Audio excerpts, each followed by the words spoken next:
Autre fait d'actualité, contentieux électoraux au Conseil d'État, l'ONG ACAJ dénonce le traitement de certains dossiers par les magistrats de cette instance judiciaire.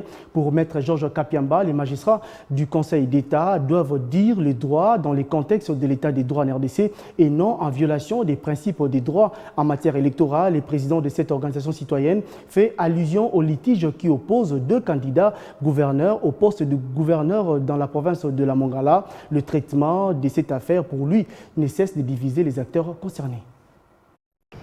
Il n'est pas normal que parce que quelqu'un allègue que mon adversaire aurait corrompu des électeurs sans avoir devant soi une décision ayant condamné ou des preuves tangibles, indiscutables, qu'on puisse radier un candidat et avec comme conséquence que le Conseil d'État s'est même permis de proclamer celui qui venait après celui qui était proclamé élu avec 13 voix, mais celui qui avait 6 voix, parce qu'on a radié celui qui a eu 13 voix qui était déclaré gouverneur, celui avec 6 voix a été proclamé par le Conseil d'État comme élu gouverneur.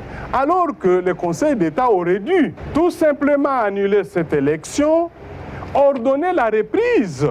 Mais le Conseil d'État s'est transformé tout simplement en électorat, c'est-à-dire se substitue à l'électorat au lieu de rester dans sa fonction de dire le droit, c'est-à-dire vérifier. Lorsque vous constatez que les résultats qui ont été proclamés ne sont pas conformes aux opérations, aux modalités, aux éléments produits, vous annulez, vous ordonnez la reprise de l'élection. Donc nous leur demandons de prendre des dispositions, principalement le premier président du Conseil d'État, de prendre des dispositions pour que ce genre de choses ne se répètent plus jamais. Parce que ça démontre tout simplement que les magistrats, les juges du Conseil d'État se considèrent comme n'étant pas soumis aux lois de procédure. C'est inacceptable dans un état de droit, d'autant plus que l'année prochaine, vous savez, nous aurons des échéances électorales importantes.